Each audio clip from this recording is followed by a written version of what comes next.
سلام، من هانا هستم و خیلی به این ویدیو خوش اومدی. تو این ویدیو من میخوام یه طبیعت بیجانی رو طراحی بکنم و بیام به شکل، یعنی به اون روش خطوط محیطی میخوام بیام سایه پردازیش رو انجام بدم. همون روشی که توی ویدیو قبلی براتون توضیح دادم که گفتم یه سری برای سایه پردازی یه سری خطوط ریز به این حالتی اینجوری مواج میکشیم و با اینا سایه پردازی میکنیم.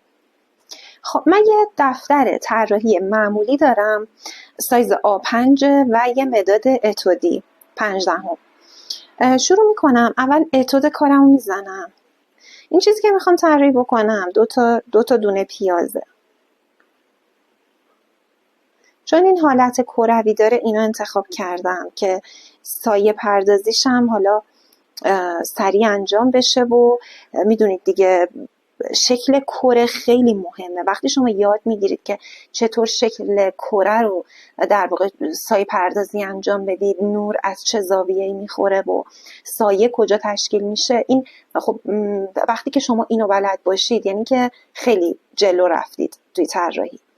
خب به خاطر همین من حالا خواستم که یه فرم گردی باشه که اون فرم نور و سایه رم اینجا روش پیاده بکنیم دیگه.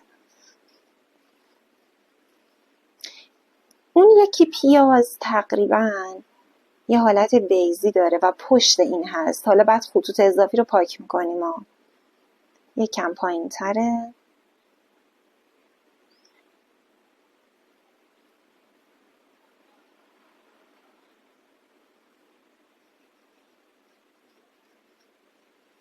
دارم به روش کل به جز انجام میدم و اون جزئیات رو بعدن روی کار میارم. میبینید یه بیضی کشیدم، یه دایره، یه مثلث اینجا، ولی حالا کم کم شروع میکنم اون جزئیات رو روش میارم.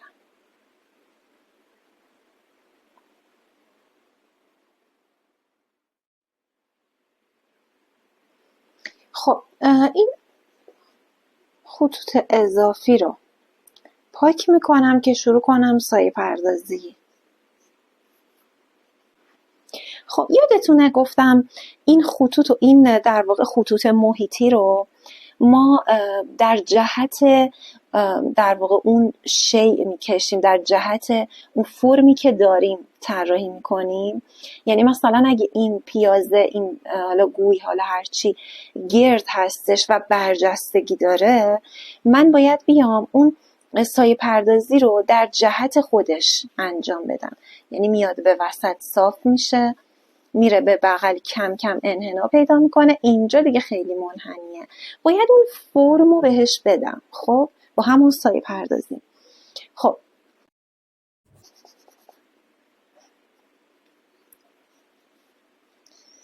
شروع میکنم با فشار دست کم این خطوط رو اینجا ایجاد میکنم در جهت همین فرم شکلم.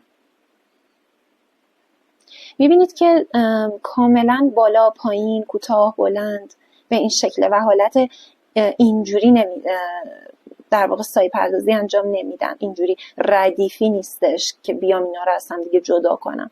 خب کاملا اینا یکی بالاست، یکی پایین تر، یکی این وسط، ولی با فشار دست کم فقط فعلا این ردیف رو انجام میدم. فعلا فقط این ردیف. میخواید اصلا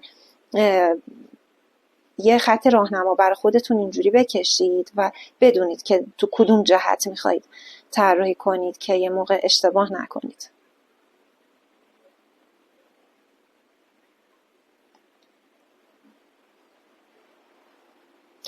خب اینجاها نور خورده و خیلی دیگه دیده نمیشه این سایه پردازی ها.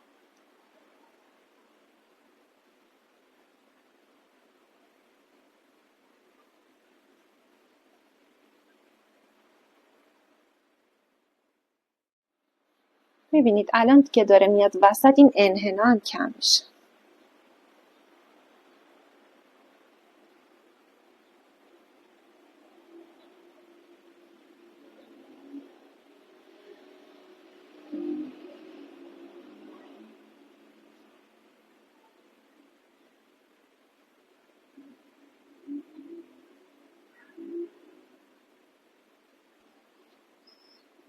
کم کم میایم اینجا و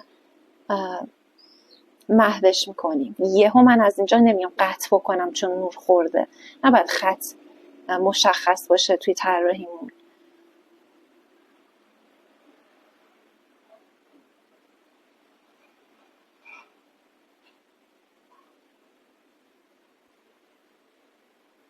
خب من الان میبینم تو این قسمت ها، هم اینجا هم این قسمت خیلی تیرگی دارم، پس دوباره همین خطوط رو تشدید میکنم، ولی این بار با فشار دست بیشتر.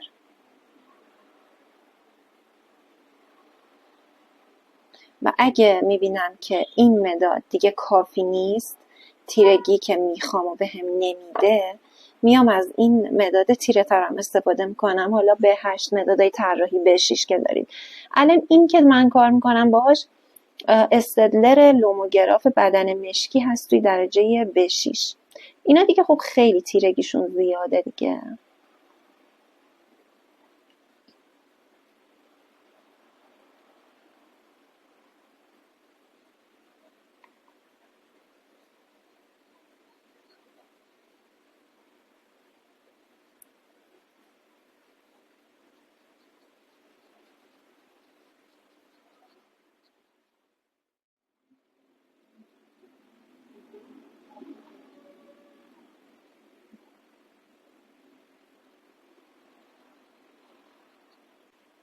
خب این قسمت هم که قسمت ته پیاز هست، اون ریشه‌ای در واقع ریشه های پیازه. خب ببینید اینجا من میام از اون در واقع خطوطی که گفتم برای موی حیوان استفاده میکنیم یا برای خز استفاده میکنیم، اینجا من میام از اون تکنیک استفاده میکنم. اگه یادتون باشه این همون خطوط متقاطع هستش که گفتم برای موی حیوان و خز و این چیزا استفاده میکنیم که یه حالت صافه، یعنی دیگه اینجوری نیست، مواج نیست، ولی همدیگر رو قطع میکنن، تو جهت‌های مختلف کشیده میشن ولی کوتاه بلندم هستن. خب اینجا از اون روش باید استفاده بکنیم. میبینید این حالت ریشه بودن پیاز و این پایین قشنگ داره به ما میده این روش.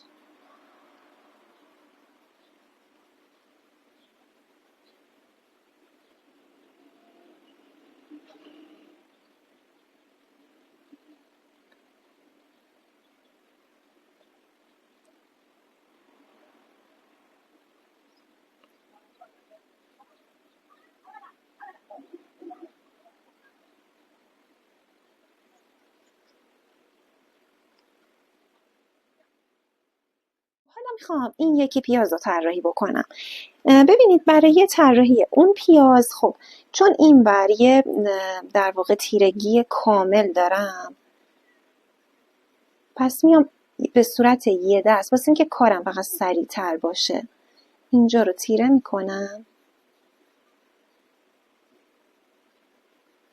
و یک کم محوش میکنم، اون مرز رو از بین میبرم، مرز اون تیرگی رو. خب حالا از اینجا شروع میکنم، بازم این خطوط مواج کوتاه بلند رو به صورت کاملا نامنظم و نامرتب میکشم.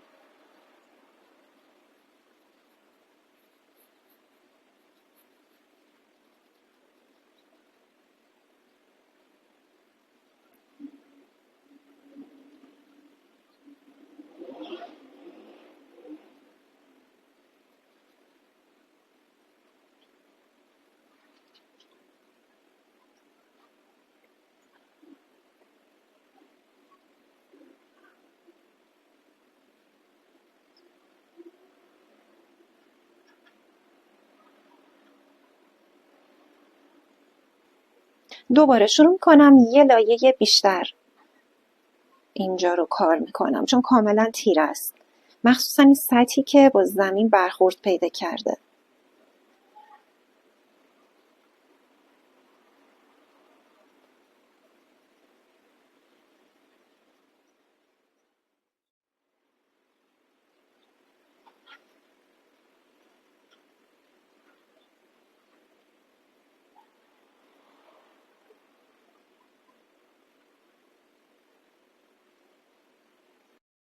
توی این قسمت هم دیگه واقعا چیز خاصی نداره. ویدیو رو روی دور تند گذاشتم و به همون روشی که بهتون گفتم اینجا رو شروع میکنم. به همین شکلی که دارید میبینید سایه پردازی میکنم تا حدی ادامه میدم که حس بکنم کارم دیگه تموم شده. ببین وقتی که یه مدتی طراحی میکنی واقعا خودت اینو متوجه میشی که کجا کارت تموم شده. یعنی اگه هنوز واقعا تموم نشده اینو خودت کاملا متوجه میشی.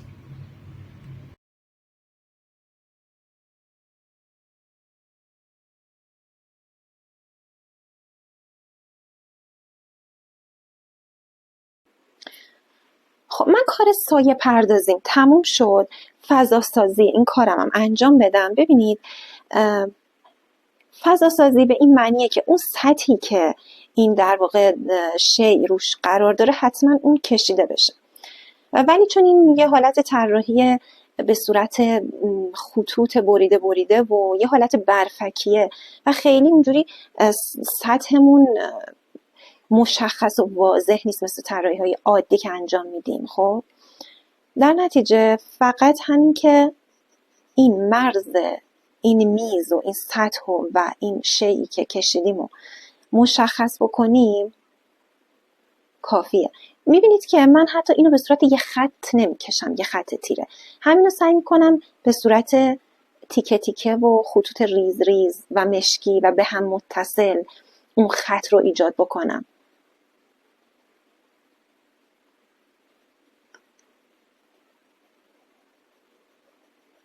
از سمت همین خط در واقع تیره‌ای که کشیدم به صورت خطوط پیوسته و ریز ریز، از همینجا به سمت بیرون شروع میکنم اینو محوش میکنم. میخوام از این حالت خط بودن در بیاد و مرز از بین بره. خب کم کم میبینید فشار دستمو کم میکنم. فقط میخوام این یه حالت سایه باشه دیگه که اینجا افتاده.